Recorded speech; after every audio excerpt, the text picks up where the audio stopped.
Bismillahirrahmanirrahim. Alhamdulillahirabbil alamin. Wassalatu wassalamu ala al-mab'uts rahmatan lil alamin. Nabiyina Muhammad wa ala alihi wa sahbihi wa man tabi'ahum bi ihsanin ila yaumiddin. Amma ba'd. Ini sesi yang ke-19 dari pembahasan kita mengkaji Kitab Tauhid karya Syekhul Islam Muhammad bin Abdul Wahhab rahimahullahu taala. Baik, kita akan memasuki bab yang ke-18 di halaman 116 dari matan dan 205 dari syarah. Berkata Syekh rahimahullahu taala, babu ma jaa anna sababa kufri bani Adam wa tarkihim dinahum wal ghuluw fi shalihin. Bab apa yang menjelaskan bahwa faktor yang mengakibatkan anak Adam menjadi kafir dan meninggalkan agama mereka adalah sikap al-ghulu, melampaui batas kepada orang-orang salih. Bab ini dibawakan oleh penulis rahimahullahu taala di sini masih dalam kelanjutan penyebutan bahwa makhluk-makhluk Allah subhanahu wa ta'ala, apakah itu dari para malaikat, para nabi, wali-wali dan orang-orang salih, semuanya adalah makhluk tidak berhak untuk mendapatkan peribadatan. Dan secara khusus di dalam bab ini, penulis rahimahullahu ta'ala ingin menerangkan bahwa sebab terjadinya kekufuran, kesyirikan, dan sebab orang-orang meninggalkan agama adalah sikap ekstrim, melampaui batas di dalam atau terhadap orang-orang salih. Jadi ini maksud umum berkaitan dengan bab yang ke-18 ini. Al-ghulu secara bahasa adalah melampaui batas. Iya, mujawazatu al-had. Dan secara istilah sebagaimana yang disebut oleh Syekhul Islam Ibn Taimiyah di Ittiba'us Shiratal Mustaqim, bahwa al-ghulu mujawazatul had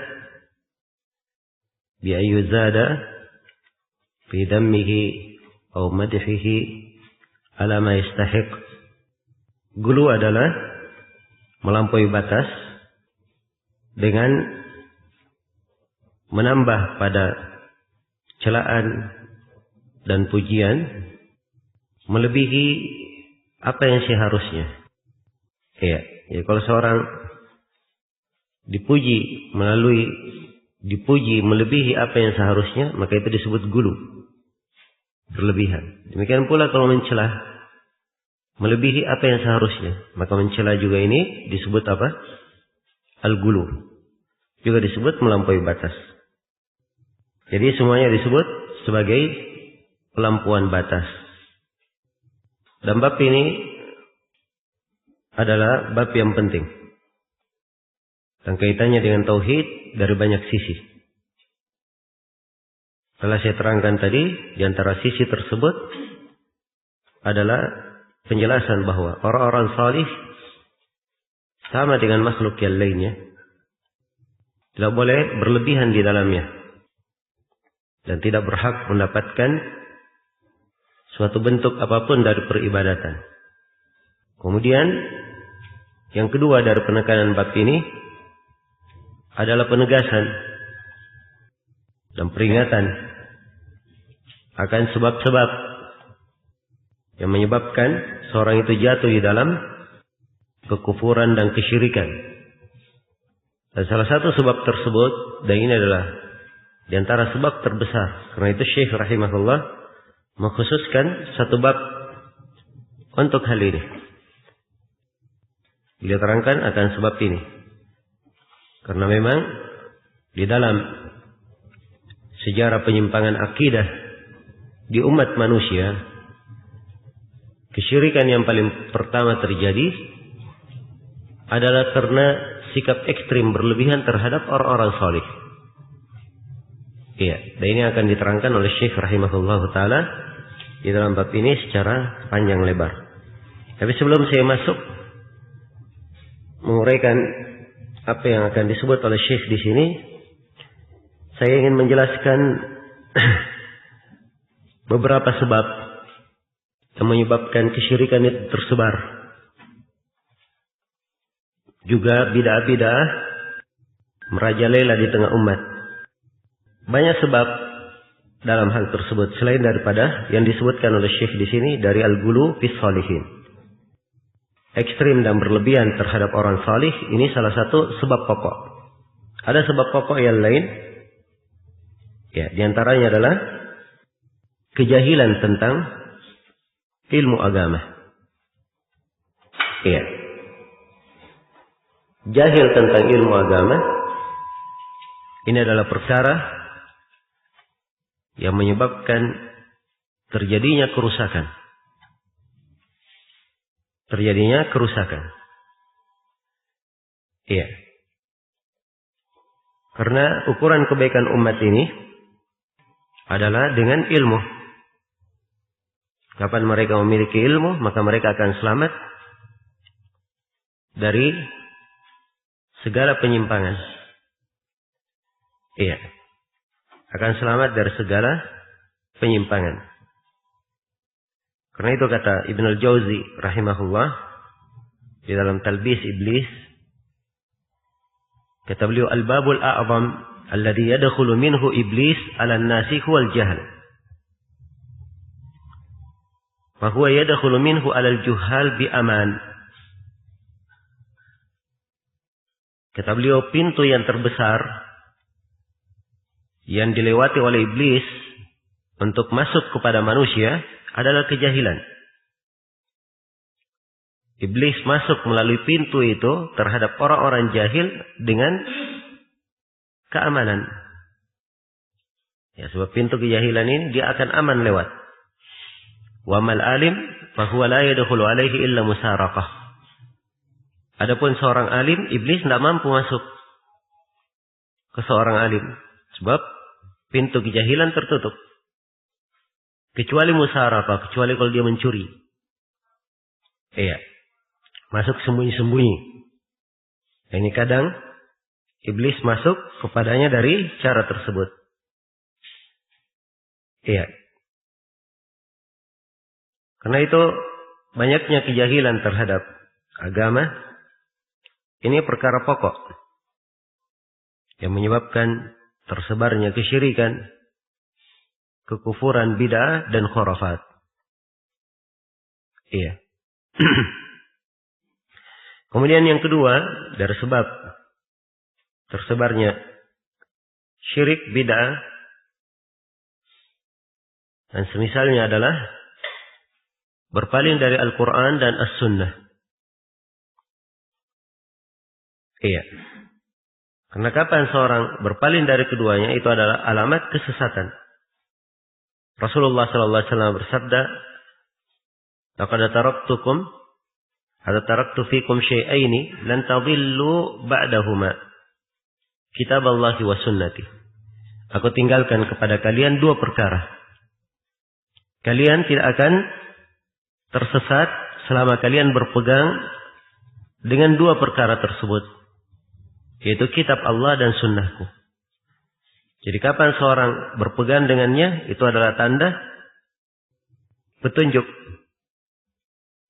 Tapi siapa yang berpaling darinya, maka pasti dia akan tersesat. Dan di dalam Al-Quranul Karim juga Allah berfirman, "Faman ittaba'a hudaya fala yadhillu wa la yashqa." Barang siapa yang mengikuti petunjukku, dia tidak akan tersesat dan tidak akan sengsara. Artinya kalau dia keluar dari petunjuk, keluar dari Al-Quran dan As-Sunnah, maka pasti dia terancam dengan kesesatan dan terancam dengan apa? Kesengsaraan. Dan ini adalah hal yang dimaklumi. Ini sebab yang kedua. Dan di dalam sebuah doa yang agung, Rasulullah sallallahu alaihi wasallam mengajarkan untuk membaca, Allahumma laka aslamtu, wa bika amantu, wa alaika tawakkaltu, wa ilaika anabtu, wa bika khasamtu. A'udzu bi'izzatika la ilaha illa anta an tudillani. Iya. Antal hayyul ladzi la yamut wal jinnu wal insu yamutun. Ya Allah, kepadamu lah aku berislam, kepadamu lah terhadapmu aku beriman, kepadamu aku bertawakal, kepadamu aku bertobat kembali, dan karenamu aku berdebat. Iya. Ya Allah, aku memohon kepadamu dengan keagunganmu. Tidak ada yang berhak diibadahi kecuali Engkau. Aku memohon perlindungan, jangan sampai Engkau menyesatkanku. Dan seterusnya dari doa yang saya bacakan tadi. Maka di dalam doa ini disebutkan 5 perkara. Keislaman, keimanan, tawakal, taubat, dan apa? Dan khusuma karena Allah. Kemudian disebutkan tauhid, yang merupakan pokoknya. Maka ini sumber petunjuk. Kapan seorang berpaling dari hal ini, maka itu adalah pintu kesesatan. Karena itu Nabi mengajarkan doa ini berlindung dari kesesatan dengan menyebut 5 hal. Karena memang 5 hal ini adalah hal yang menjaga seorang hamba dari kesesatan. Iya. Dan 5 hal ini pokoknya dikumpulkan pada memahami ilmu agama, atau 5 hal yang menjaga seorang hamba dari kesesatan pokoknya adalah memahami ilmu agama dan berpegang terhadap tuntunan Al-Quran dan As-Sunnah, serta memurnikan tauhid hanya kepada Allah. Kalau ini dijaga oleh seorang hamba, dia aman dari kesesatan. Tapi kalau tidak, maka inilah yang menjadi sebab terjadinya kesesatan, sebab tersebarnya kesyirikan dan bid'ah di tengah manusia. Iya. Kemudian sebab yang ketiga adalah banyaknya syubhat yang tersebar.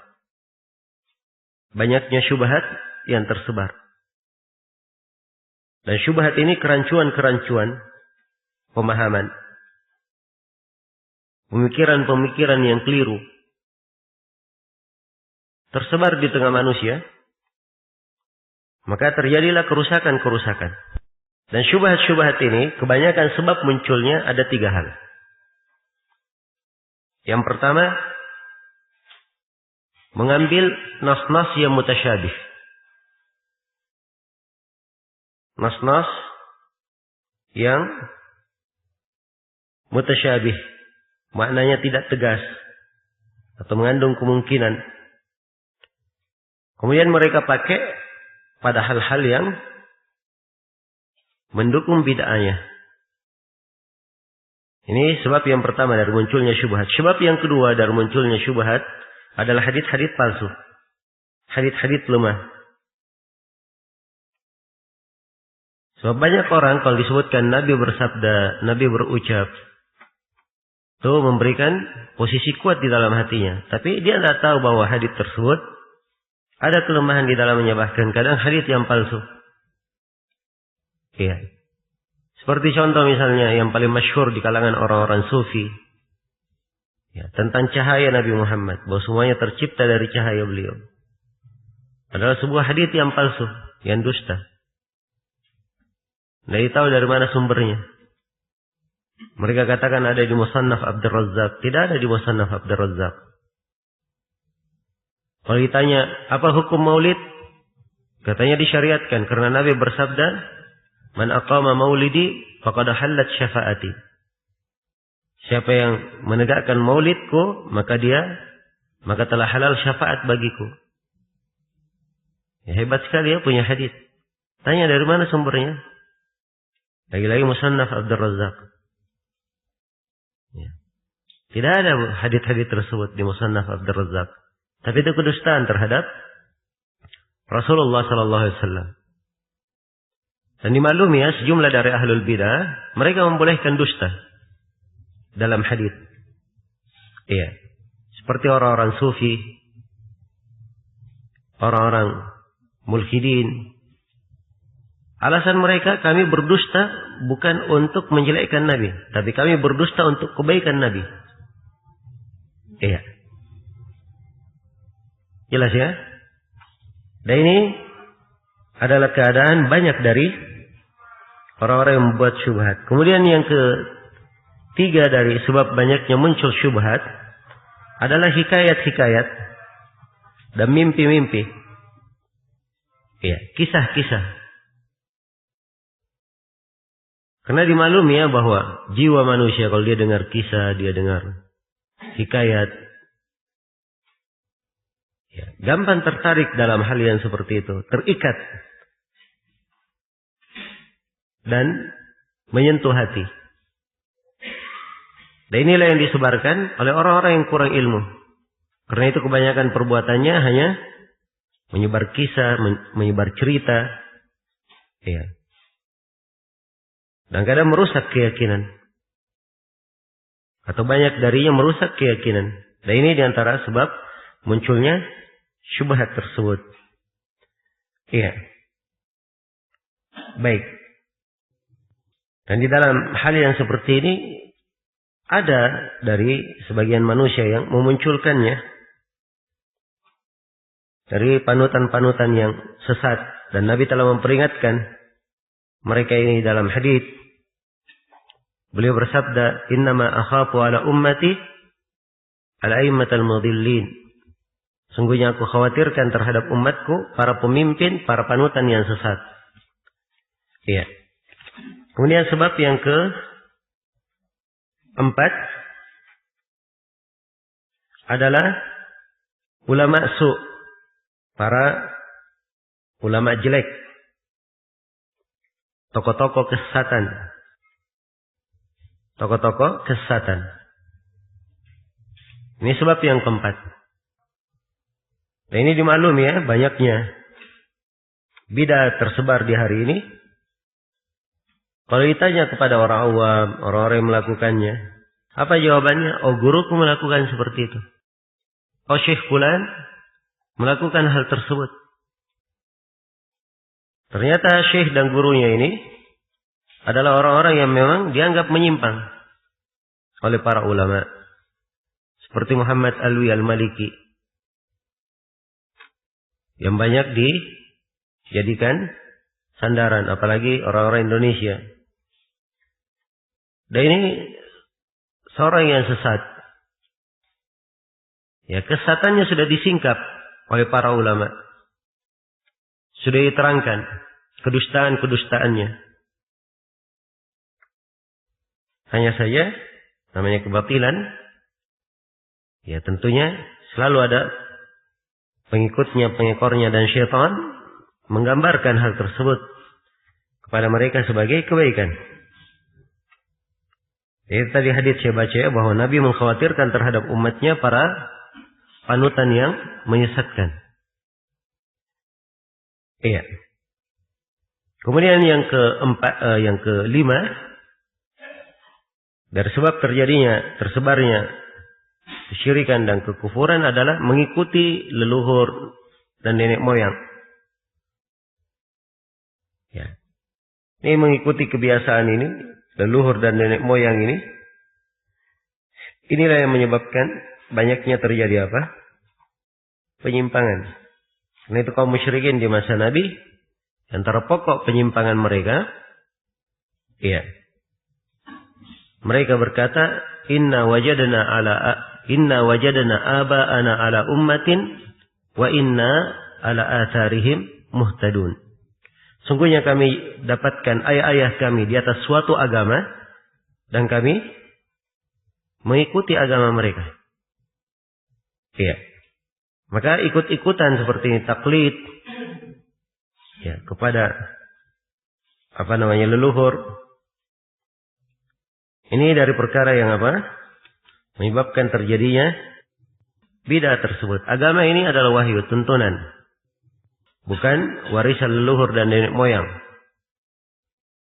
Dan ini yang harusnya dijaga oleh seorang hamba, diperhatikan. Iya. Karena itu kata Ibnul Jauzi di dalam Talbis Iblis, Wa qad labbasa iblisu ala jumhuril awam bil jarayani mal adat. Wa dzalika min aktsari asbabi halakihim. Iya. Kata beliau, dan iblis telah mengaburkan agama itu kepada kebanyakan orang awam dengan cara membuat mereka berjalan bersama kebiasaan, adat istiadat. Dan ini dari sebab yang paling banyak membinasakan mereka. Famin dzalika annahum yuqalliduna al-aba'a wal aslafa fi i'tiqadihim ala ma nashau alaihi min al-adah. Di antara hal ini mereka mengikuti leluhurnya, mengikuti pendahulunya dalam keyakinan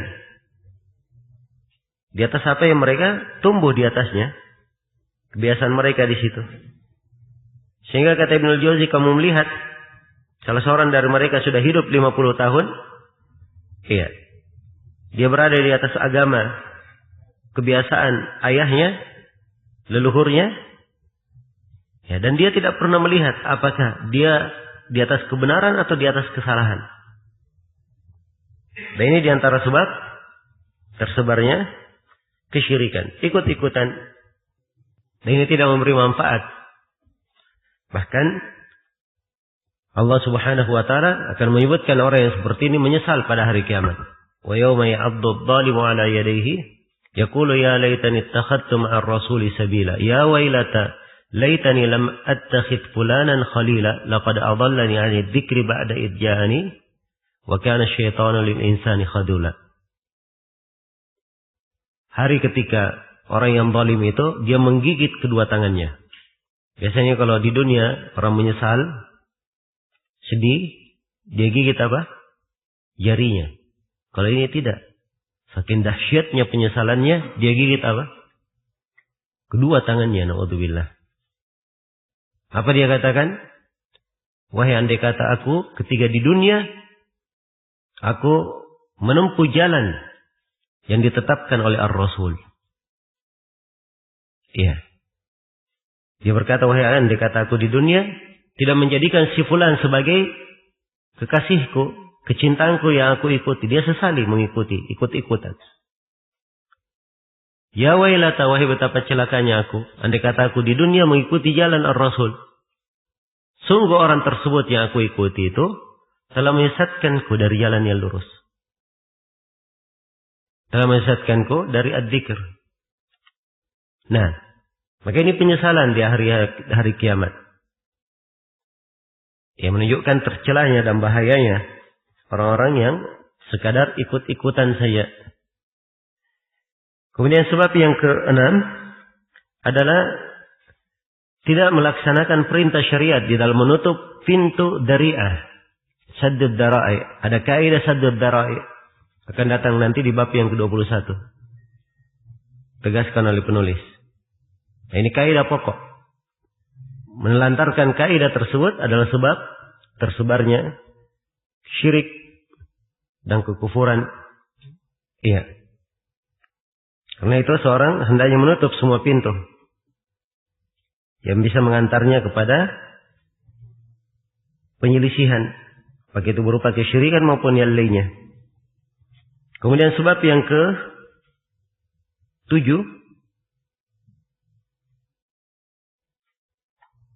iya, adalah bergaul dengan orang-orang kufar, para penganut agama selain Islam. Iya. Dan ini kita saksikan ya, betapa banyak dari kaum muslimin yang jatuh di dalam kesyirikan, jatuh di dalam bid'ah, jatuh di dalam maksiat. Sebabnya karena tasyabbuh bil kufar, ikut-ikutan dengan orang kafir. Iya. Dan ini dari sebab pokok ya di dalam hal ini. Akan datang nanti Syekh rahimahullah di dalam pembahasan kitab Tauhid, beliau sebutkan beberapa hal yang berkaitan dengan ini.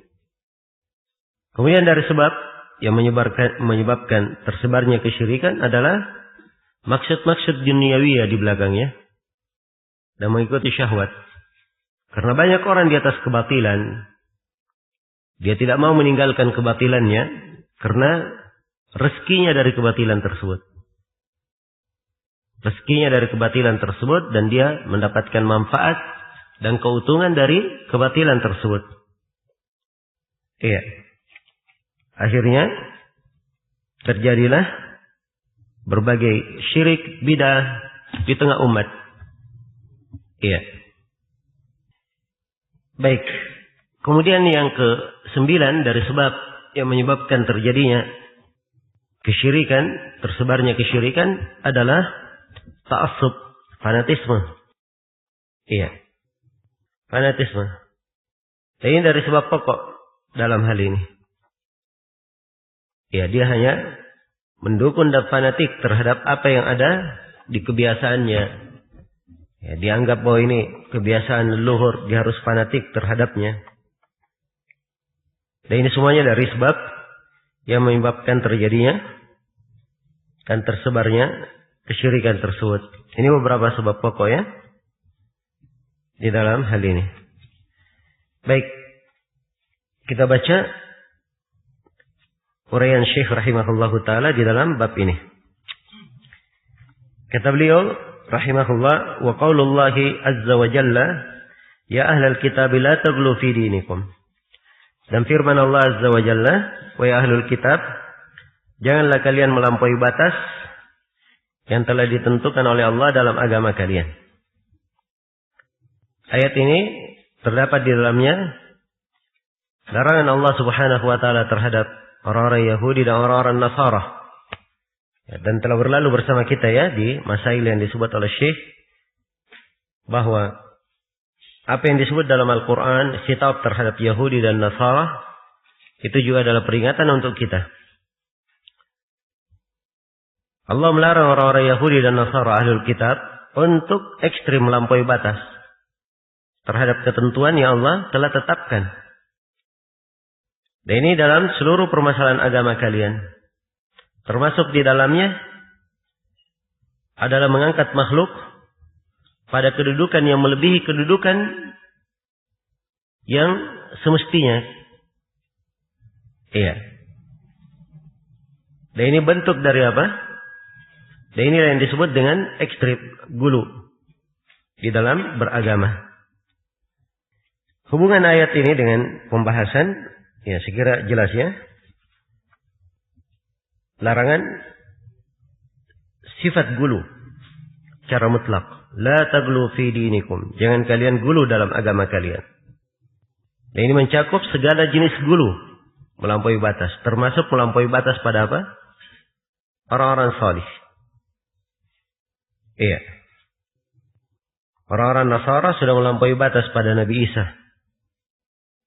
Demikian pula orang-orang Yahudi melampaui batas pada Uzair.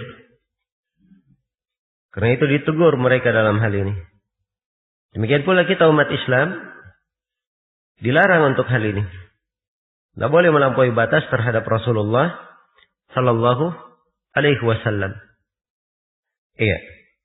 Maka kesimpulannya bahwa ayat ini menunjukkan bahwa sebab keluarnya ahlul kitab dari agama mereka adalah karena gulu terhadap orang-orang salih. Iya. Adanya sifat ekstrim, sifat gulu. Ya, termasuk di dalamnya ekstrim terhadap orang-orang salih. Dan ini ayat ya ahlul kitab la taghlu fi dinikum. Kalau kita lanjutkan ayatnya, ya. Disebutkan setelahnya wala taqulu 'ala Allahi illal haq. Jangan kalian berucap atas nama Allah kecuali kebenaran. Kemudian diterangkan tentang Nabi Isa alaihi salam. Jadi tidak boleh ekstrim di situ sebab terhadap Nabi Isa ini orang-orang Nasara berlebihan terhadapnya, dijadikan sebagai yang disembah. Adapun orang-orang Yahudi sebaliknya, mereka berlebihan dalam mencela Nabi Isa alaihi salam. Dan ini semuanya sifat ekstrim yang dilarang. Baik. Maka kandungan dan pelajaran dari ayat diharamkan sifat gulu berlebih-lebihan terhadap individu-individu pada amalan, perbuatan maupun yang lainnya. Yang kedua, bantahan terhadap orang Yahudi, orang-orang Nasara, dan orang-orang yang menyerupai mereka dalam sikap gulu mereka terhadap seorang pada amalan-amalan dan selainnya. Kemudian yang ketiga, anjuran untuk senantiasa bersikap pertengahan dalam beragama dan dalam segala urusan. Ya, itu sikap pertengahan, dan pertengahan itu adalah antara dua sikap, tidak berlebih-lebihan dan tidak apa? Tidak menyepelekan. Itu pertengahan. Dan ini sifat umat Islam secara umum. Wa kadzalika ja'alnakum ummatan wasata. Demikian kami jadikan kalian sebagai umat yang pertengahan. Kemudian yang keempat, peringatan terhadap perbuatan kesyirikan. Sebab-sebab kesyirikan dan perkara-perkara yang bisa mengantar kepada apa? Kesyirikan. Kemudian di ayat yang berikutnya, atau di hadits di sini disebut oleh Syekh, kata beliau, fi sahih an Ibnu Abbas fi qaulillahi ta'ala wa qalu la tadarunna alihatakum wa la tadarunna waddan wa la suwa'an wa la yaghutha wa ya'uqa wa nasra. Iya. Dan mereka berkata, dan di dalam as-sahih dari Ibnu Abbas radhiyallahu anhuma mengenai firman Allah Ta'ala tentang ucapan kaum Nabi Nuh, mereka berkata, jangan sekali-sekali kalian meninggalkan penyembahan kepada sembahan-sembahan kalian. Iya. Terutama jangan sekali-sekali kalian meninggalkan penyembahan kepada Wad, Suwa, Yaghus, Ya'uq dan Nasr. Ini nama-nama apa? Sembahan-sembahan. Iya. Yang diibadahi oleh kaum Nabi Nuh. Mereka, nama-nama orang salih mereka dahulu. Iya. Kemudian, mereka ibadahi selain daripada Allah. Jelas ya? Ketika Nabi Nuh mengajak mereka kepada tauhid, hanya beribadah kepada Allah, maka mereka langsung memahami apa seruan Nabi Nuh. Bahwa inti ajaran Nabi Nuh adalah beribadah hanya kepada Allah dan kafir kepada seluruh yang mereka sembah. Termasuk kafir terhadap Wad, Suwa, Yaghus, Ya'uq dan Nasr. Iya. Demikian. Dan ini dipahami ya oleh kaum Nabi Nuh alaihissalam. Karena itu mereka tegaskan hal ini. Kata Ibnu Abbas menafsirkan, qala hadhihi asma'u rijalin salihina min qaumi Nuh. Falamma halaku أوحى الشيطان إلى قومهم أن ينسبوا إلى مجالسهم التي كانوا يجلسون فيها أنصابا وسموها بأسمائهم ففعلوا ولم تعبد حتى إذا هلك أولئك ونسي العلم عبدت. Kata Ibnu Abbas menafsirkan ini adalah nama-nama orang-orang salih dari kaum Nabi Nuh. Tatkala mereka meninggal, syaitan membisikkan kepada kaum Nabi Nuh ini, dirikanlah patung-patung pada majelis-majelis mereka. Tempat mereka pernah mengadakan pertemuan di situ atau majelis. Dan namailah patung-patung itu dengan nama-nama mereka. Nah, fafa'alu, maka mereka pun melakukannya. Walam tu'bad, dan belum diibadahi. Yaitu patung-patung itu belum disembah. Ansab tersebut belum disembah. An-Nas itu lebih umum sebenarnya. Iya. Sebab ansab itu kadang dia sudah bentuk patung, kadang masih dalam bentuk gambar. Ya. Ini penerjemahan di sini patung-patung di di detail di ini aja, diglobalkan aja. Sebab dipastikan artinya patung ini juga tidak begitu jelas. Bahkan akan datang nanti di riwayat-riwayat setelahnya bentuknya gambar. Jadi permulaannya hanya sekedar gambar saja. Ansab, sesuatu yang ditancapkan, dipasang. Iya. Jadi ini dasarnya. Diperintah oleh syaitan untuk memasang pasangan-pasangan itu dalam bentuk gambar. Iya. Kemudian namailah dengan nama orang saleh kalian. Tadinya belum disembah.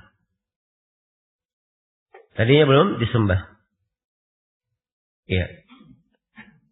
Begitu orang-orang salihnya, begitu orang-orang tersebut ya meninggal dan manusia melupakan ilmu agama, barulah ansab itu disembah dan diibadahi.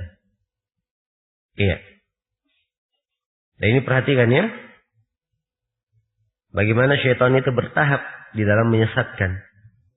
Tahap di dalam menyesatkan. Baik.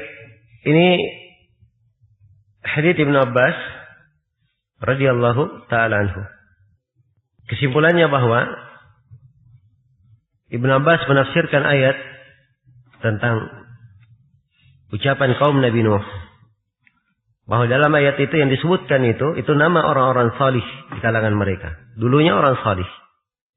Jadi orang salihnya ini sangat berkesan terhadap umatnya. Ya, dan dimaklumi ya bahwa orang-orang salih itu, para ulama, orang-orang yang berilmu, itu punya kedudukan di kalangan manusia. Punya jasa-jasa yang baik. Dan manusia juga cinta kepadanya.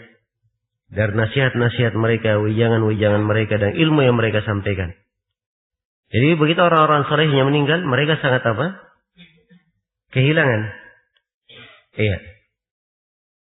Maka dibisikkanlah kepada mereka supaya memasang gambar-gambar orang salehnya. Alasannya, kalau dia lihat gambar orang salehnya, maka mereka ingat lagi akan nasihat-nasihatnya. Beribadah lagi kepada Allah. Jadi maksudnya, asalnya apa? Maksudnya baik. Iya. Tapi waktu terus berjalan. Masa terus bergulir. Meninggal orang-orang itu tadi yang maksudnya baik itu. Datang keturunannya. Terus datang lagi generasi setelahnya. Sudah maksud orang yang pertama sudah tidak diketahui lagi. Ya, mereka sangka bahwa ini memang untuk diibadahi. Untuk disembah. Maka terjadilah kesyirikan. Terjadilah kesyirikan. Jelas ya? Baik. Jadi hubungan antara asar ini dengan pembahasan sangat jelas ya. Ya, di mana diterangkan di dalam asar Ibnu Abbas ini radhiyallahu ta'ala anhu, bagaimana sikap berlebihan pada orang-orang saleh ini mengantar kaum Nabi Nuh kepada apa? Kepada kesyirikan. Iya. Dan ini pelajaran yang sangat berharga. Sekaligus ayat menunjukkan, atau pembahasan ini menunjukkan bahwa gulu terhadap orang-orang salih itu adalah perkara yang mengantar kepada kesyirikan. Iya. Karena di dalam gulunya terhadap orang salih terjadi beberapa bentuk. Dari pengagungan, dari hal-hal yang merupakan hak khusus bagi Allah. Dan dimaklumi kalau hak khusus untuk Allah diberikan kepada siapapun dari makhluk, maka itu dihitung sebagai apa? Dihitung sebagai kesyirikan. Baik. Terdapat sejumlah faedah dari asar ini. Pertama, bahwa sikap gulu berlebihan terhadap orang salih merupakan sebab peribadatan mereka ya kepada yang selain Allah.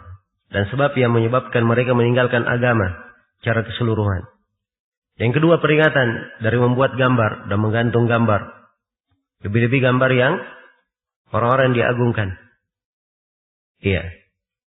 Kemudian yang ketiga, terdapat peringatan dari tipu daya syaitan dan penawarannya yang batil dalam bentuk kebenaran. Ya, syaitan pintar ya menawarkan. Ya. Tawarannya indah. Ya, supaya mereka ingat kepada orang solehnya. Mereka ingat terhadap orang-orang saleh tersebut. Iya. Dan ini penawaran indah dari syaitan ya. Dan itulah syaitan dalam menyesatkan manusia. Ya, menawarkan sesuatu itu digambarkan dengan hal yang baik. Ketaatan, kemaksiatan digambarkan sebagai ketaatan. Digambarkan sebagai apa? Akhlak yang mulia. Digambarkan sebagai berinteraksi dengan manusia. Kebudayaan yang jelek digambarkan sebagai apa? Kemajuan. Ya, digambarkan sebagai kecerdasan berpikir. Dan itulah syaitan di dalam menyesatkan apa? Menyesatkan manusia. Ya, karena itu kita harus mengerti ya akan makar dan tipu daya syaitan. Karena itu Ibnul Jauzi menulis buku judulnya Talbis Iblis. Ya, talbis penyamaran dan tipu daya dari apa? Iblis. Supaya dipahami dari mana saja dia melakukan tipu daya. Ya, iblis ini sudah hidup. Ya. Dan sudah dicipta sebelum Adam di apa?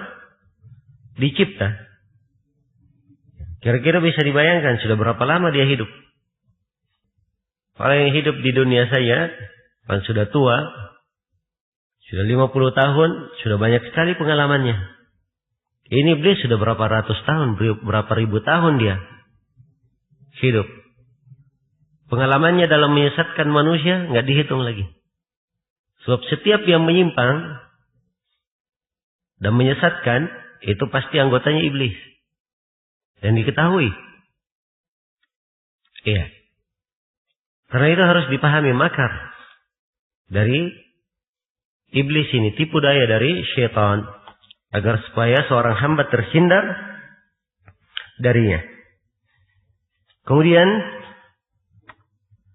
iya, terdapat peringatannya dari berbagai bid'ah, meskipun pelakunya bermaksud baik.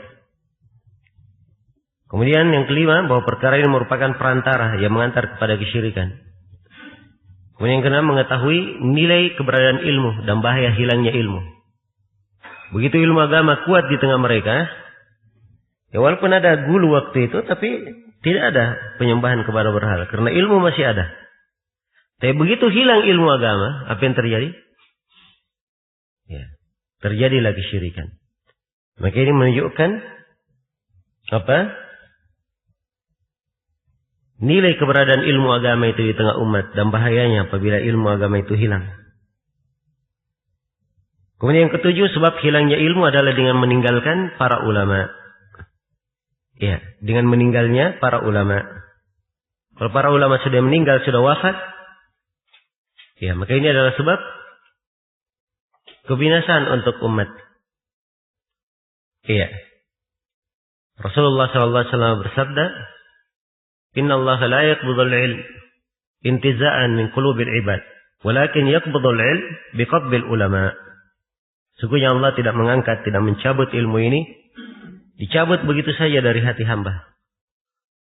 Tapi ilmu ini diangkat, dicabut dengan wafatnya para ulama. Hatta idza lam yabqa alim, hingga tidak tersisa seorang alim lagi. Ada sebagian riwayat lam yubqi aliman, hingga Allah tidak menyisakan seorang alim lagi. Ittakhadhan nasu ru'usan juhala. Maka manusia pun yang membuat tokoh-tokoh yang jahil. Ya, dan ini sama aja, ulamanya semua hilang atau ulamanya ada tapi yang dia pasang adalah apa? Orang-orang yang jahil. Fasu'ilu fa'aftau bighairi ilm. Mereka ditanya maka mereka memberi fatwa tanpa ilmu. Fadallu wa adallu. Mereka sesat dan menyesatkan, waliyadzubillah. Nah ini yang banyak terjadi ya. Ya sekarang lihat saja. Dari istilah orang Indonesia, dai-dai nasional itu. Kalau tidak melawak, kerjanya apa?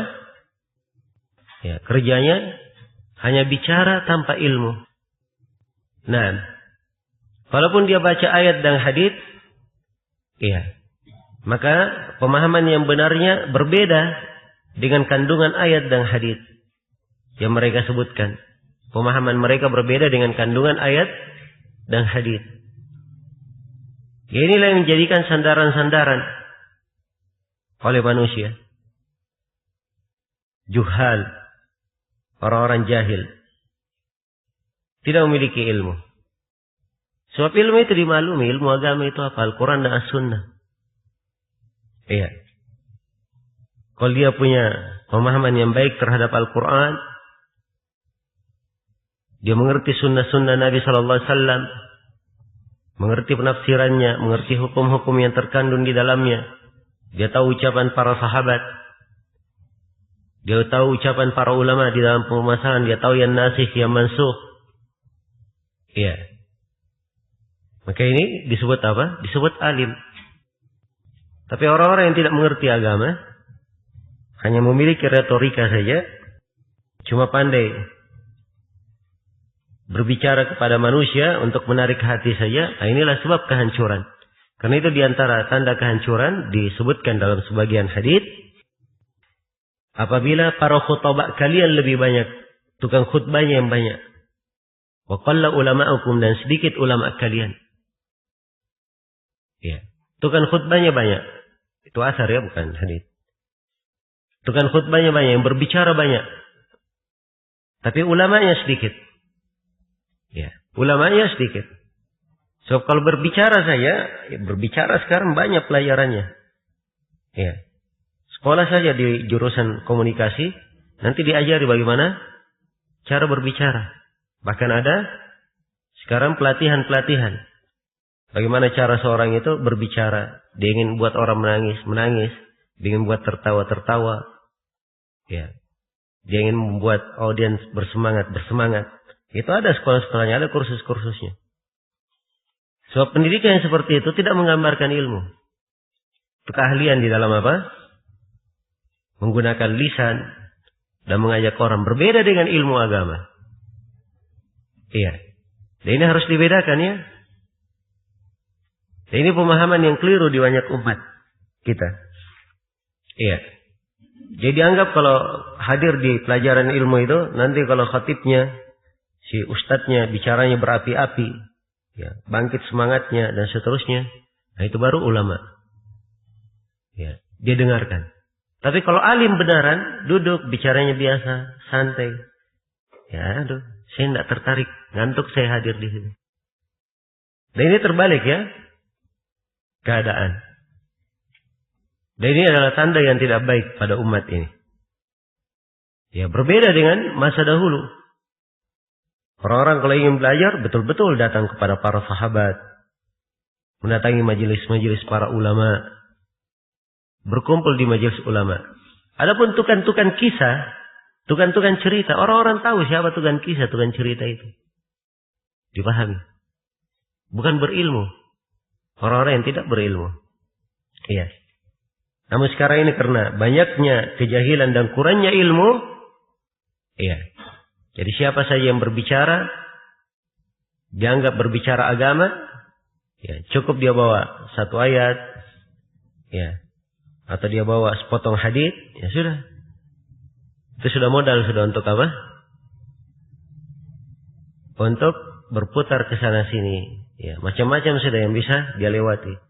Kadang dia singgung Amerika, kadang dia singgung Eropa, kadang dia singgung. Dari satu hal yang disampaikan. Ya, dan ini yang kita saksikan ya. Yang menjadi musibah bahwa itu yang mewarnai di di tempat-tempat umum. Yang harusnya yang menduduki tempat-tempat umum itu adalah orang-orang yang berilmu. Di mimbar-mimbar Jumat. Ya. Di acara-acara yang didengarkan oleh banyak orang atau dilihat oleh banyak orang, yang muncul adalah orang-orang jahil, tidak memiliki ilmu. Nasallallahu alaihi wasallam. Ya. Dan ini dari kerusakan mass media juga. Ya, memang hanya mencari apa? Ya, mencari penonton saja. Ya. Sehingga ada tren belakangan, ya, dai selebriti. Ya, ustadz tapi ustadz apa? Selebriti. Naudzubillah. Ya. Dan ini ustadz didudukkan jadi tukang gosip, jadi bahan gosipan. Ya. Dan ini dari kerusakan. Sebab seluruh hal ini, ya, karena ilmu itu sudah diangkat, sudah dilupakan. Ya. Kurangnya dari para ulama, orang-orang yang berilmu. Ya. Dan memang umat tidak mengenal jasa dari para ulama kecuali kalau telah kehilangan mereka. Dan inilah yang terjadi di kaumnya siapa? Nabi Nuh alaihi salam. Iya, setelah para ulamanya meninggal baru terasa. Dan disebutkan ya bahwa para ulamanya ini, orang-orang salehnya ini meninggal dalam 1 tahun. Meninggal dalam 1 tahun. Dan ini subhanallah adalah hal yang apa? Hal yang merupakan musibah bagi umat. Iya. Tidak usah kita jauh-jauh ya. Di masa kita dekat ini saja. Ya, di masa Syekh bin Baz, Syekh bin Utsaimin, Syekh Albani, Syekh Muqbil, dakwah berjalan bagus. Ya. Tidak banyak fitnah-fitnah yang seperti terjadi sekarang ini. Jelas ya, karena keberadaan ya para a'immah ini di tengah manusia itu memberikan pengaruh. Memberikan pengaruh. Ya, lihat saja misalnya Syekh Muqbil rahimahullah. Beliau dulu kalau di Yaman berbicara dengan satu kalimat didengar oleh semua orang. Ya, tapi sekarang ada masalah-masalah yang terjadi. Iya. Masih panjang pembahasannya dan juga kadang belum dianggap selesai oleh sebagian orang. Jelas ya? Dan inilah kedudukan para ulama di tengah manusia. Karena itu ini hendaknya memberikan kepada kita kesadaran untuk memacu diri lebih banyak menuntut ilmu. Dan lebih giat lagi untuk belajar. Dan lebih menghargai orang-orang yang berilmu di tengah kita. Dan memanfaatkan kehidupan dari para ulama kita yang masih ada. Sehingga ya kita semua menjaga diri di atas kebaikan. Nah, kemudian yang ke-8 dari manfaat asar ini, peringatan terhadap sikat taklid, bahayanya. Karena ini yang mengakibatkan seorang itu kadang dia bisa keluar dari keislaman, waliyadzubillah. Karena ikut-ikutan itu. Iya. Dan terdapat di dalam uraian Ibnu Abbas ini bahwa ya, kesyirikan sudah mulai ada dari masa Nabi Nuh. Yang menunjukkan bahwa kesyirikan itu sudah lama terjadinya. Sudah lama terjadinya. Iya. Dan terdapat juga di dalam ayat bagaimana ahlul batil itu tolong menolong di atas kebatilan. Jadi saling memperingatkan, jangan kalian tinggalkan sembahan kalian, jangan kalian begini, jangan kalian begini. Saling ingat mengingatkan. Dan itulah ahlul batil. Iya. Ahlul batil. Wa kadzalika ja'alna likulli nabiyyin aduwwan syayatinal insi wal jinni yuhi ba'dhum ila ba'dhin zukhrufal qawli ghurura. Demikianlah kami jadikan pada setiap nabi musuh para syaitan dari kalangan manusia dan dari kalangan jin. Sebagian dari mereka mewahyukan kepada sebagian yang lainnya ucapan yang indah yang apa? Yang menipu. Iya. Jadi kadang syaitan mentalkin ke telinga orang yang taat kepadanya, mengikutinya. Sehingga diberikan syubhat-syubhat. Diberikan syubhat-syubhat. Iya. Baik. Dan ini hendaknya diketahui ya. Jadi kalau diketahui bahwa ahlul batil keadaannya seperti itu, di atas kebatilannya semangat menyebarkan syubhat, maka harusnya ahlul haq lebih semangat lagi. Kebenaran yang dia sampaikan, kebaikan untuk umat yang dia sampaikan, harusnya dia memiliki semangat yang lebih besar. Kemudian disebutkan di sini ucapan Ibnu Al-Qayyim rahimahullah. Wa qala Ibnu Al-Qayyim rahimahullah, qala ghairu wahidin minas salaf lamma matu akafu ala kuburihim, thumma sawwaru tamathilahum, thumma tala alaihimul amadu fa'abaduhum. Berkata Ibnu Al-Qayyim rahimahullah, banyak kalangan as-salaf yang berkata, setelah mereka meninggal, orang-orang saleh itu meninggal, orang-orang itu pun sering mendatangi kuburan mereka untuk beriktikaf. Untuk apa? Beriktikaf di situ. Lalu mendirikan tamathil, gambar-gambar mereka. Kemudian setelah masa demi masa berlalu, akhirnya iya, orang-orang itu pun apa? Masa demi masa berlalu, akhirnya orang-orang itu atau tamasil-tamasil itu pun disembah. Nah, ini masih dalam rangkaian penjelasannya dari Syekh rahimahullah. Ya, beliau terangkan bagaimana terjadinya kesyirikan tersebut. Ya, tahapan iblis di dalam menjatuhkan. Dan ini harus dipahami ya dari makar syaitan.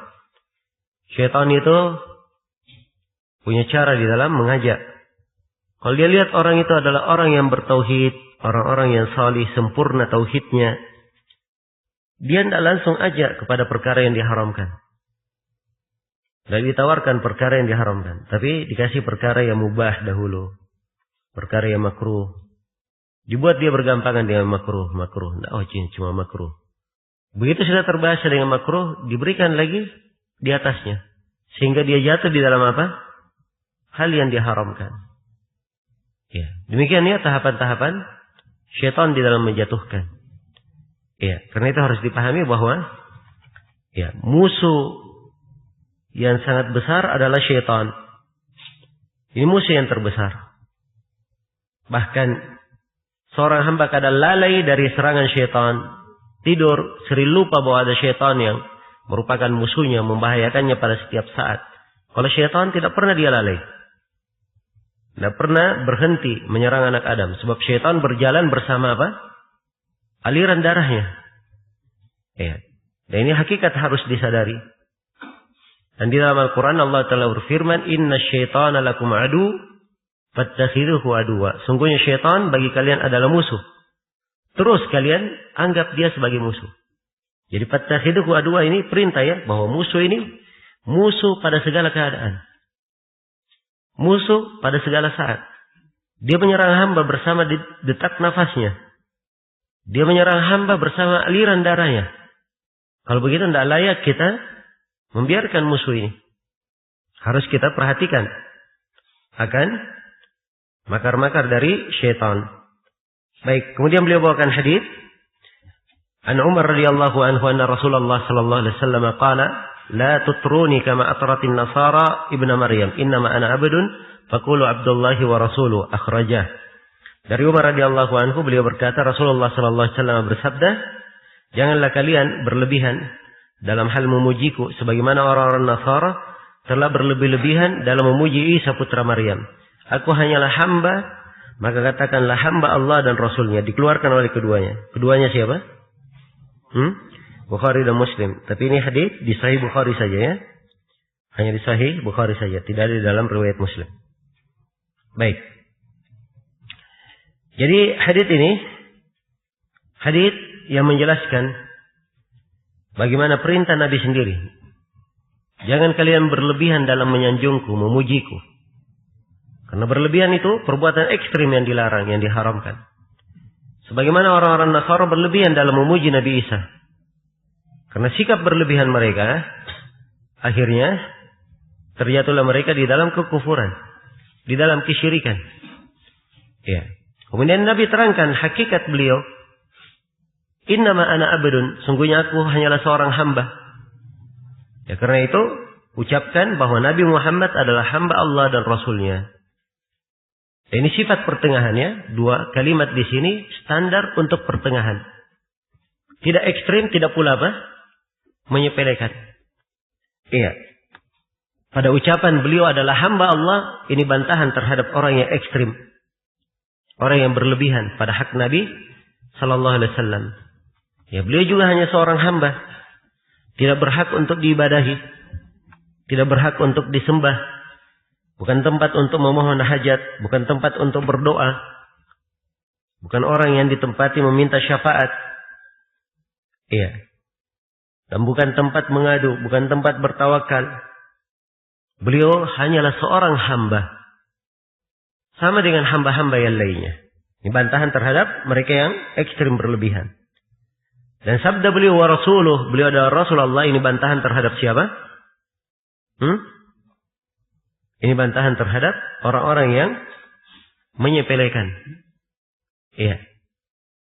Dari kalangan kaum munafikin, orang-orang yang kurang agamanya, iya, kurang kesadarannya, sedikit penghormatannya terhadap sunnah Rasulullah sallallahu alaihi wasallam.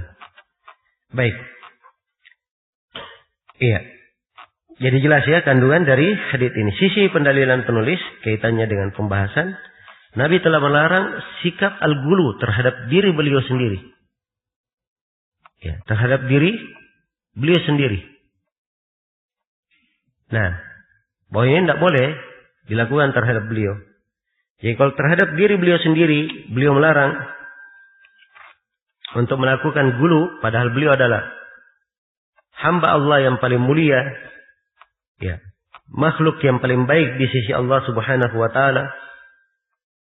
Nah, maka demikian pula seorang itu tidak boleh berlebihan di dalam hal yang lainnya. Sebab ghulu semuanya tercela.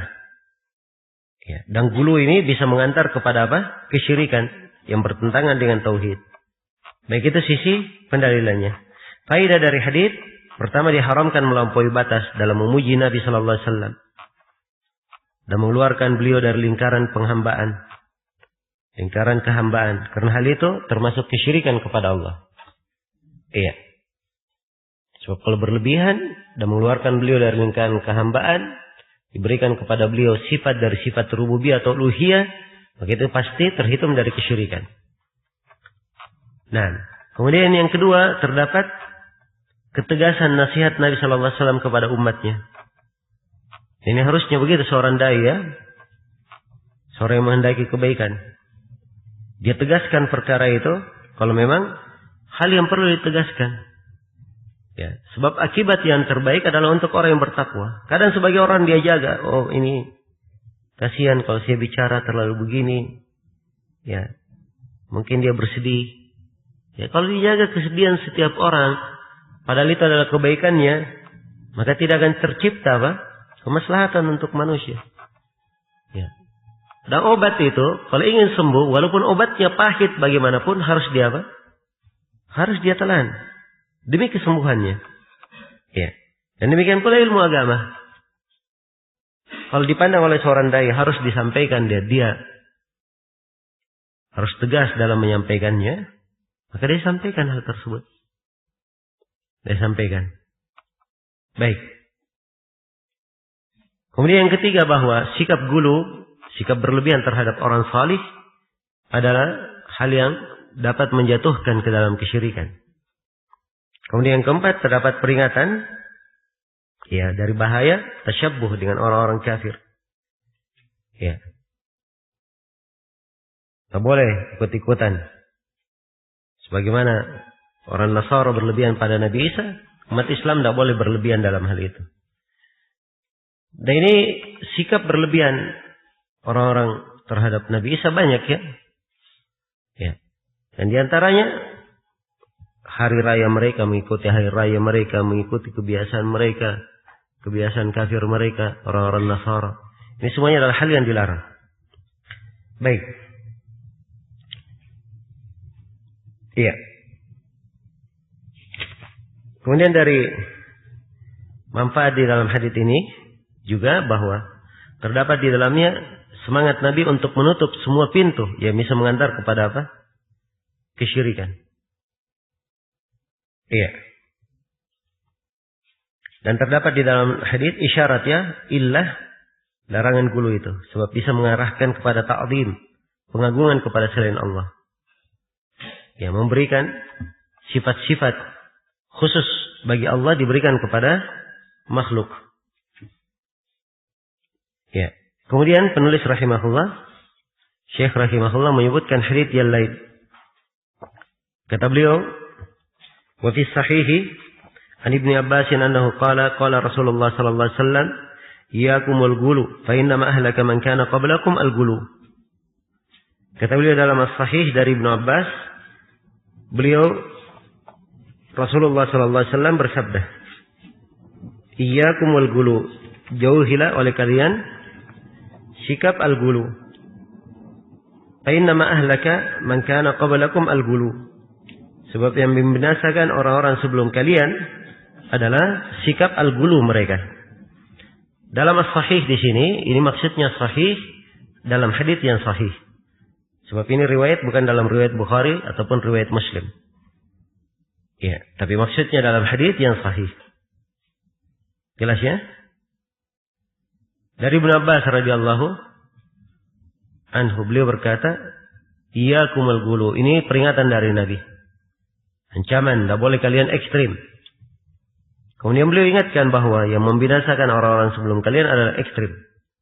Menunjukkan bahwa salah satu sebab kebinasaan adalah sikap ekstrim, sikap berlampaui batas. Ya, hubungan hadits ini dengan bab jelas ya, bahwa sikap melampaui batas ini adalah hal yang dilarang, sebab yang mengantar kepada berbagai kesyirikan, dan itulah yang menjatuhkan ke dalam kesyirikan. Mengantar kepada berbagai kerusakan, berbagai maksiat, dan berbagai penyelisihan, dan itulah yang menjatuhkan seorang di dalam kesyirikan. Ya, faedah dari hadits ini larangan bersikap gulu, dan penjelasan akibat jelek dari gulu itu akan membinasakan. Dan yang kedua dari faedah dalam hadits, mengambil pelajaran dari umat-umat sebelum kita, untuk menjauhkan diri dari kesalahan-kesalahan yang mereka terjatuh di dalamnya. Ini pembahasan penting ya, mengambil pelajaran dari kebinasaan umat yang telah lalu. Karena itu dalam Al-Quran disebutkan banyak kisah umat yang telah lalu yang dibinasakan, agar supaya kita mengambil pelajaran.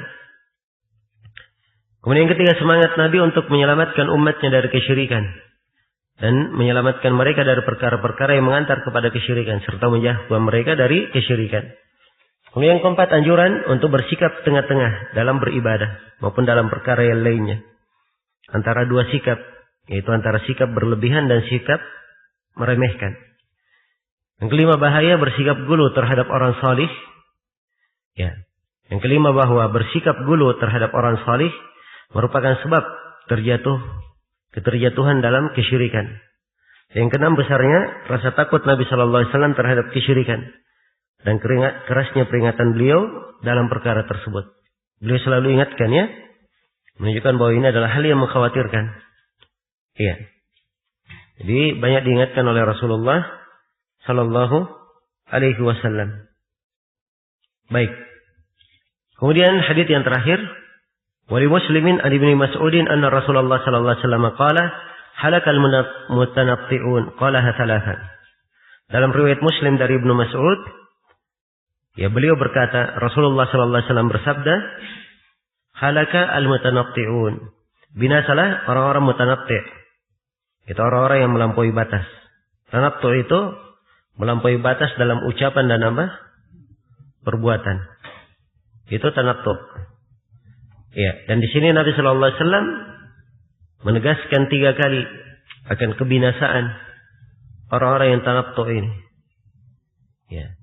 Sangat berlebihan, berdalam-dalam dalam ucapan maupun perbuatan. Dan ini banyak hal ya, ada yang berlebihan dalam membaca Al-Quran, ada yang berlebihan di dalam berbicara, ada yang berlebihan di dalam membahasakan. Itu tanattu' semua dicela. Sama sekarang ya, orang-orang khutbah itu. Ya, orang-orang ceramah. Kalau dia ceramah, harus dia datangkan istilah-istilah asing. Ya. Istilah-istilah apa? Asing. Sebabnya katanya kalau tidak pakai istilah-istilah seperti itu, kampungan. Ya, ketinggalan. Nah, dia pakai istilah-istilah tersebut di depan orang umum, ya malah yang diceramai tidak paham. Yang diceramai apa? Tidak paham. Karena itu seorang hendaknya pertengahan. Ya, kalau dia berbicara, dia lihat siapa yang di depannya. Dia lihat siapa yang di depannya. Ya. Dan ini dari perkara yang hendaknya diingat oleh seorang hamba dan diperhatikan. Iya. Dan bentuk tanattu' yang seperti ini tidak ada yang baik. Ini dari perkara yang berlebihan. Dari perkara yang berlebihan. Iya. Kemudian faedah dari hadits ini, anjuran untuk menjauhi sikap tanattu'. Sebab ini adalah sumber kehancuran. Kemudian di dalam hadits ini juga anjuran untuk bersikap pertengahan. Dan di dalam hadits ini juga terdapat bagaimana semangat Nabi untuk menjauhkan umatnya dari perkara yang bisa membahayakan mereka. Dan terdapat bagaimana kemurahan Islam ini dan kemudahannya. Sebab orang yang berlebihan itu binasa, dicela. Agama ini adalah agama yang mudah. Dan terdapat bahwa perkara yang penting boleh diulangi beberapa kali, diucapkan, disampaikan. Iya. Sisi pendalilannya berkaitan dengan tauhid jelas ya.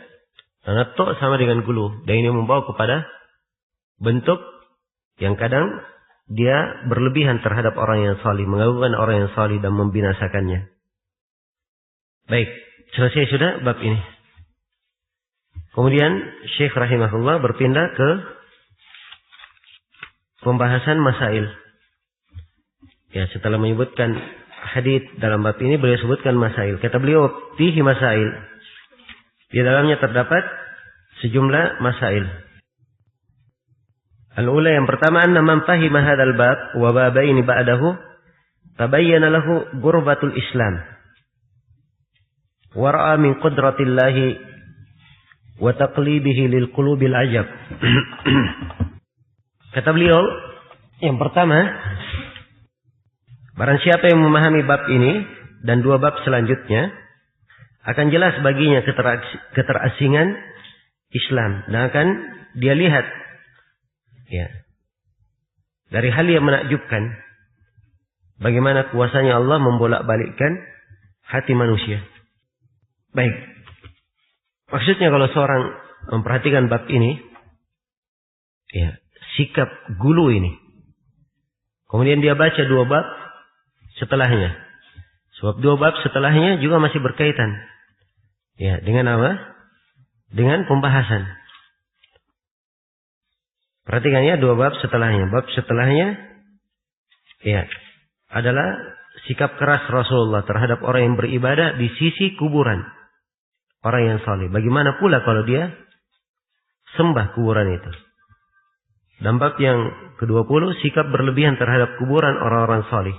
Akan menjadikannya sebagai berhala yang disembah selain daripada Allah. Ini dua bab kalau diperhatikan, tampak keterasingan agama.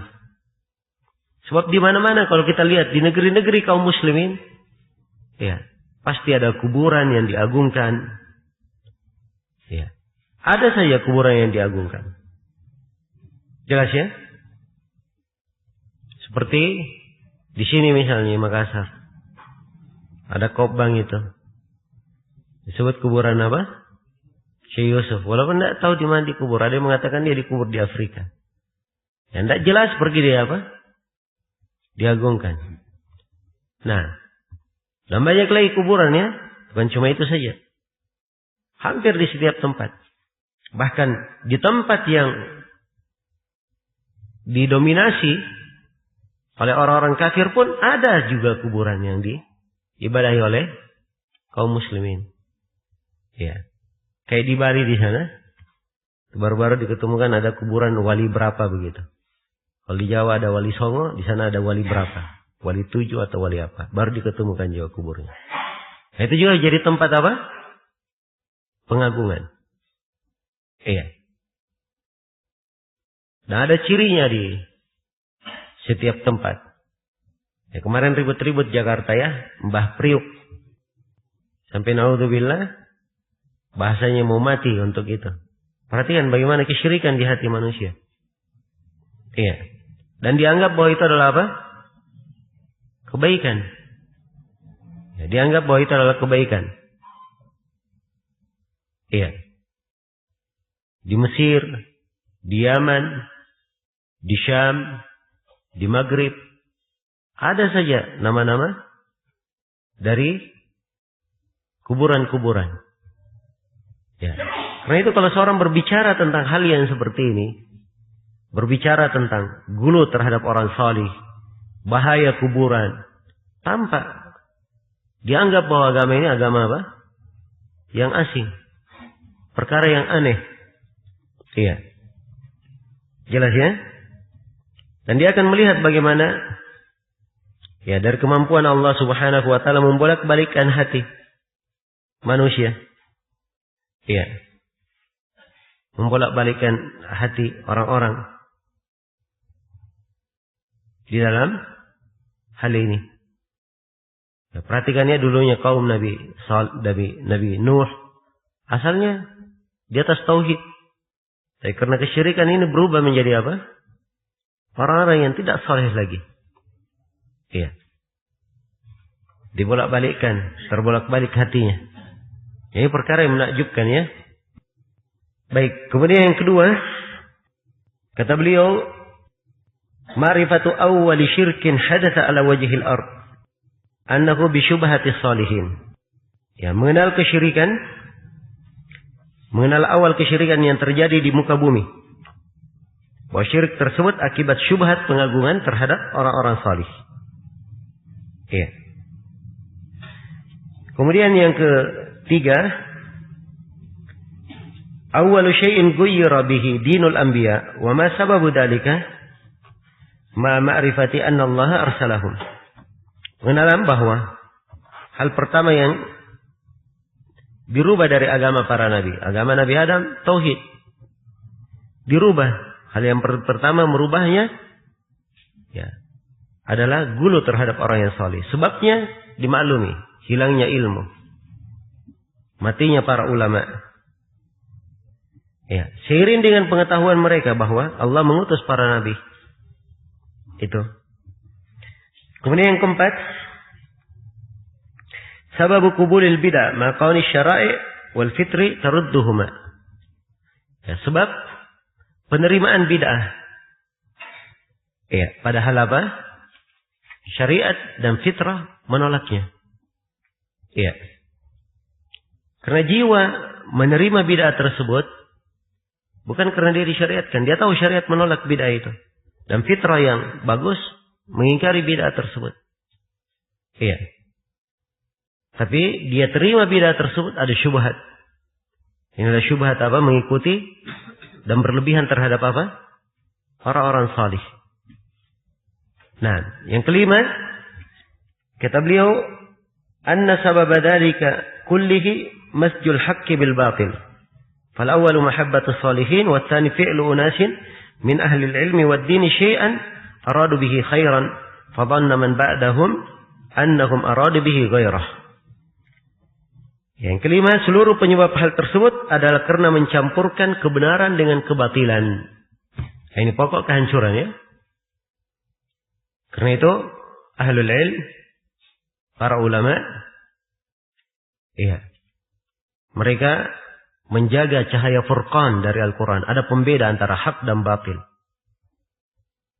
Ya, karena itu ahli sunnah dari sifat dakwah mereka adalah tamayyuz. Membedakan. Jadi beda mereka antara kebenaran dan kebatilan mereka bedakan. Antara hizbiyah dan sunnah mereka bedakan.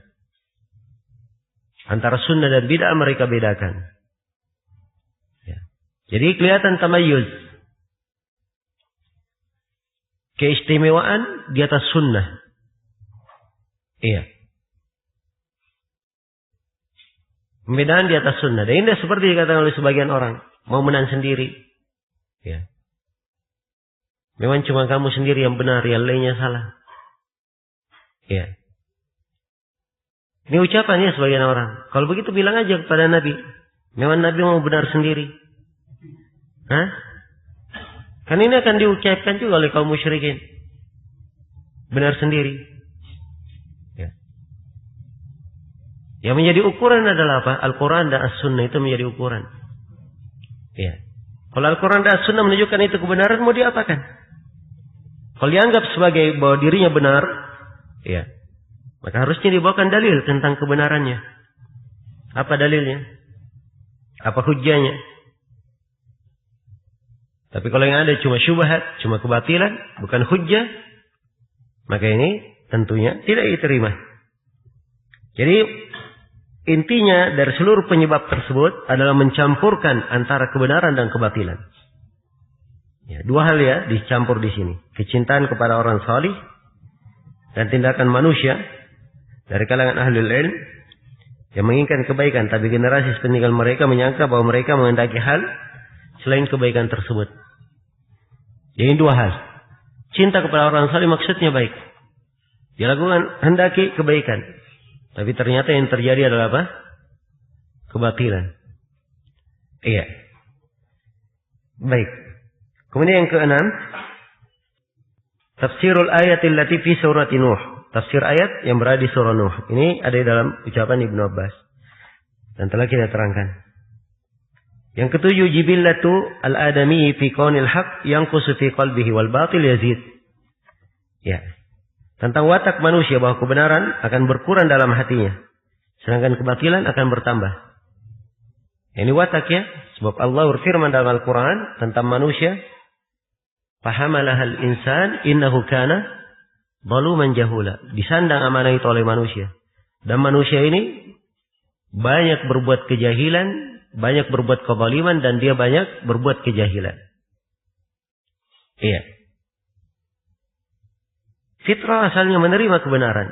Tapi begitu dia lama tumbuh, dia tidak jaga dirinya di atas fitrah, maka akan berkurang kebenaran itu di dalam hati. Dan bertambah kebatilan. Apalagi di masa sekarang ini, syubhatnya terlalu banyak syubhat. Syahwat adalah hal yang tidak bisa dihitung. Kalau syubhat dan syahwat sudah semakin banyak, dan dianya sendiri lalai di dalam menjaga hatinya di atas tuntunan agama, maka habislah hati itu. Iya. Akan berkurang kebenaran di dalam hati dan akan bertambah apa? Kebatilan. Akan bertambah kebatilan di dalam hati. Karena itu ikhwani fillah, apalagi masa seperti ini, harusnya seorang semakin bertambah semangat untuk belajar dan menuntut ilmu.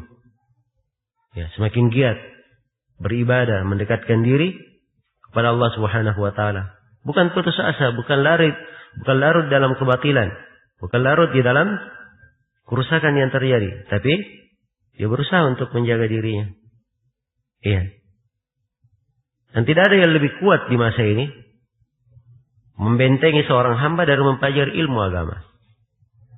Ya, sebab itu adalah kunci segala kebaikan. Baik, kemudian yang ke-8, kata beliau, fihi syahidun lima nukila anis salaf, annal bid'ata sababul kufri. Ya, terdapat syahid yang dinukil dari as-salaf bahwa bid'ah itu adalah sebab apa? Kekafiran. Dan ini bukti ya, bahwa bid'ah adalah sebab kekufuran. Ya. Dan bid'ah kecil akan berubah menjadi apa? Bid'ah besar. Iya. Berubah menjadi bid'ah besar. Nah itu kata Al-Barbahari rahimahullah, ihdar sigar al-muhdatsat, fa innaha satakunu kibara. Hati-hati kalian dari bid'ah yang kecil, sebab dia akan menjadi bid'ah yang besar. Dan terus seorang berbuat bid'ah sampai dia keluar dari agama. Iya, terpengaruh dari bid'ah. Karena itu dalam Al-Quran Allah berfirman, wa nuqallibu af'idatahum wa absarahum kama lam yu'minu bihi awwala marrah wa nadharuhum fi tughyanihim ya'mahun. Dan kami bolak-balik pandangan hati mereka, pandangan mata mereka, hingga mereka seakan-akan tidak pernah beriman sebelumnya. Iya. Dan kami buat mereka tenggelam di dalam kesewenang-wenangannya. Ya, karena itu bid'ah adalah sebab apa? Kekufuran. Ya, dan ini diucapkan oleh banyak dari ulama kita. Walaupun juga masyhur di kalangan as-salaf, ada ucapan al-ma'siyah baridul kufur. Maksiat adalah pos kekafiran. Iya. Pos kekafiran yang mengantar kepada kekafiran. Baik. Kemudian yang ke-9, ma'rifatus syaitan bima ta'ulu ilaihil bid'ah walau hasuna qasdul fa'il. Pengetahuan syaitan akan dampak yang muncul dari perbuatan bid'ah walaupun niat pelaku bid'ah itu baik. Jadi syaitan sudah tahu ya bahwa akhir bid'ah itu pasti jelek. Ya. Nah, karena itu dia arahkan orang kepada bid'ah, itu yang paling dicintai oleh syaitan. Syaitan lebih cinta bid'ah daripada apa? Daripada maksiat. Karena itu kata Sufyan ats-Tsauri, al-bid'atu ahabbu ila syaitan minal ma'siyah. Bid'ah lebih dicintai oleh syaitan daripada maksiat. Kalau seorang bermaksiat, dia tahu dirinya salah, dia tahu dirinya keliru. Ya kan? Dia berzina, mencuri, ya, merampok, menzalimi orang, dia tahu dirinya keliru. Tapi bid'ah dianggap dirinya apa? benar, dianggap ini agama, dianggap tuntunan, mendekatkan diri. Karena itu pelaku bid'ah sulit bertobat. Ya, beda dengan maksiat. Dan dimaklumi awal fondasi tobat adalah apa? Penyesalan. Pelaku maksiat tahu dirinya salah, mungkin dia menyesal. Tapi pelaku bid'ah dia tidak tahu dirinya salah, bagaimana mungkin dia mau menyesal? Tidak tergambar apa? Taubat. Karena itu Rasulullah SAW bersabda, Inna Allah ihtajazat taubah an kulli sahibi bid'atin hatta yada'aha. Sungguhnya Allah menahan taubat dari pelaku bid'ah sampai dia tinggalkan bid'ahnya. Iya. Sampai dia tinggalkan bid'ahnya. Kemudian yang ke-10, ma'rifatu al-qa'idatil kulliyah wa hiya an-nahyu 'anil guluwi wa ma'rifatu ma ya'ulu ilaihi. Pengenalan kaidah umum, larangan terhadap perbuatan ekstrim dan pengenalan dampak sikap ekstrim. Nah, ini kaidah kulliyah ya yang ingin ditekankan oleh Syekh di dalam bab ini. Beliau ingin menekankan kaidah universal dipakai di seluruh pembahasan bahwa tidak boleh berlebihan, tidak boleh ekstrim dalam segala bentuk. Iya. Kemudian yang ke-11, madarratul uquf 'alal qabri li ajli amalin salih. Ya, tentang mudarat dari perbuatan sering mendatangi kuburan. Ya, beriktikaf di kuburan guna melakukan amalan salih. Jelas ya? Dan ini dari perkara yang sangat berbahaya. Karena itu penulis akan menerangkan nanti dua bab khusus tentang masalah kuburan ini. Yang ke-12, ma'rifatun nahyi anit tamathil wal hikmati fi izalatiha.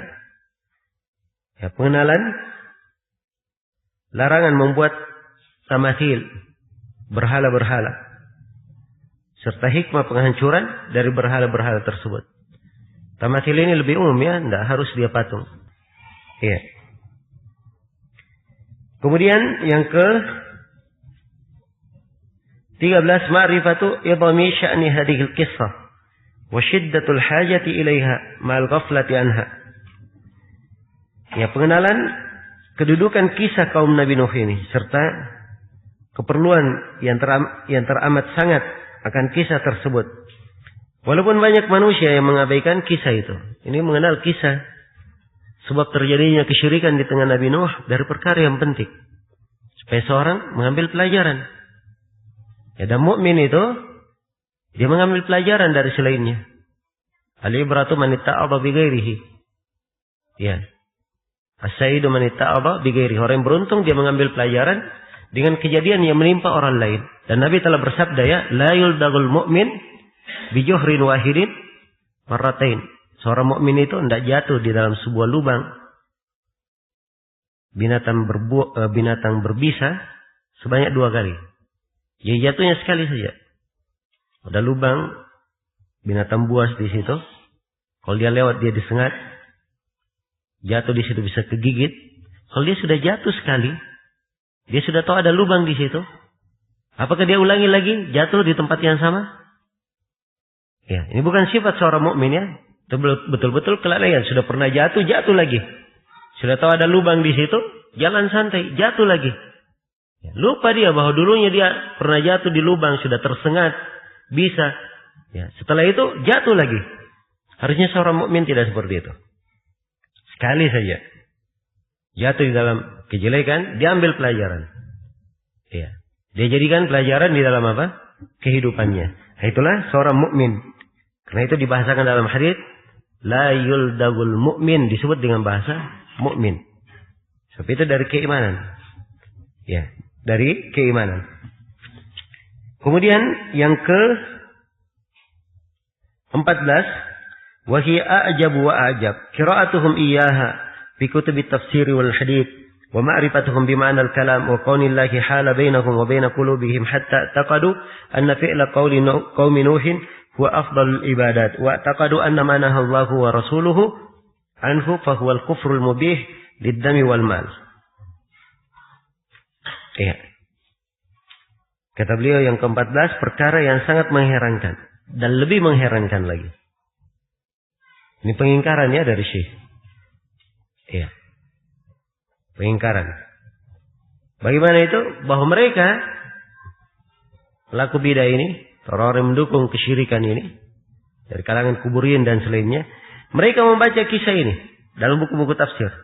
Karena dimaklum ya ulama-ulama kuburin itu, ya mereka baca kitab kuning, baca buku-buku tafsir. Mereka baca itu di buku-buku tafsir, mereka baca. Kisah ini mereka baca. Jelas ya? Dan mereka mengetahui makna dari kalam Allah itu apa. Tapi Allah menghalangi hati mereka sehingga mereka berkeyakinan bahwa perbuatan kaum Nabi Nuh adalah sebaik-baik perbuatan. Dan orang yang melarang dari perbuatan itu dianggap sebagai kekafiran yang menghalalkan darah dan harta. Baik, inilah hal yang sangat menakjubkan sekali. Kemudian yang ke-15, at-tasrih annahum lam yuridu illa syafa'ah. Penegasan bahwa mereka tidaklah menghendaki apa-apa kecuali syafaat. Iya. Jadi mereka hanya ingin didekatkan kepada apa? Kepada Allah. Mengambil pelajaran untuk didekatkan kepada Allah. Bersama dengan itu, maksud baik ini ya juga tidak menyebabkan mereka dibenarkan perbuatannya, tetap dihukumi sebagai kesyirikan. Yang ke-16, banduhum annal ulama alladziina sawwaru as-suwar aradu dzalika. Ya, mereka menyangka bahwa ulama yang dibuatkan suara itu, gambar itu, mereka ulama itu juga menginginkannya. Nah, ini syubhat terbesar juga ya. Ya. Dan disinilah harusnya ahlul ilm punya ketegasan. Jangan ditunggangi, dimanfaatkan. Iya. Jadi sini orang salehnya meninggal. Mereka bikin apa? Gambar-gambar. Orang yang datang setelahnya itu menganggap bahwa gambar-gambar ini itu dari wejangan dan keinginan siapa? Orang saleh tersebut. Padahal sebenarnya tidak. Ya, orang salehnya tahu tauhid, tahu bahayanya. Tapi mereka ini orang-orang yang gulu dan ekstrim kepada orang saleh ini yang membuat hal yang seperti itu. Dan itulah keadaan ahlul batil hingga hari ini. Iya. Sudah berlalu ya di kisah Masjid Dirar. Nabi diundang untuk sholat. Agar supaya apa? Ya. Terkesan bahwa Nabi mendukung mereka. Dengan anjuran Nabi. Dan itulah ahlul batil hingga hari ini. Jadi kalau ada masalah, ada sesuatu, dia kesankan bahwa para ulama mendukung mereka. Iya. Para ulama mendukung mereka. Padahal sebenarnya tidak ada dukungan. Tidak ada dukungan. Dan ini dari hawa nafsu yang terjadi pada banyak ahlul batil. Banyak ahlul batil. Nasallallahu assalamu alaikum. Iya. Kemudian yang ke berapa? Yang ke-17. Al-bayanul azim fi qawlihi la tutruni kama atratin nasara ibn Maryam. Fasalawatullahi wa salamuhu ala man ballagal balagal mubin. Kata beliau penjelasan yang sangat penting pada sabda beliau, jangan kalian berlebih-lebihan dalam memujiku sebagaimana orang-orang Nasara telah berlebih-lebihan dalam memuji Isa bin Maryam. Ini penjelasan yang sangat agung dari Nabi. Karena itu semoga salawat dan salam Allah tercurah untuk beliau yang telah menyampaikan risalah ini dengan penyampaian yang sangat jelas. Terang sekali penyampaian Nabi sallallahu alaihi wasallam. Iya. Kemudian yang ke-19, at-tasrih bi annaha lam tu'bad hatta nusiya al-ilm. Fa fiha bayanu ma'rifati qadri wujudihi wa madarrati faqdihi. Penegasan bahwa patung-patung tersebut tidaklah disembah. Baik. Masih ada sebelumnya, nasihatuhu iyana bihalakil mutanatti'in. Yang ke-18, nasihat beliau kepada kita akan kebinasaan orang-orang yang berlaku ekstrim. Yang ke-19, at-tasrih bi annaha lam tu'bad hatta nusiya al-ilm fa fiha bayanu ma'rifati qadri wujudihi wa madarratu faqdihi. Penegasan bahwa patung-patung tersebut tidaklah disembah kecuali setelah ilmu menjadi terlupakan. Oleh karena itu, hal tersebut mengandung penjelasan akan keutamaan keberadaan ilmu serta mudarat seiring sirnanya ilmu itu. Jadi hilangnya para ulama, hilangnya ilmu agama ini perkara yang membawa dampak yang sangat negatif bagi umat. Ya, yang ke-20, dan ini yang terakhir, kata penulis rahimahullah, anna sabab faqdil ilm mautul ulama. Sungguhnya sebab ilmu itu hilang adalah dengan meninggalnya siapa? Meninggalnya para ulama. Ya wallahu ta'ala alam. Baik, sampai sini dulu ya. Insyaallah ta'ala nanti kita sambung di sesi berikutnya. Subhanakallahumma wa bihamdik asyhadu an la ilaha illa anta astaghfiruka wa atubu ilaik walhamdulillahirabbil alamin.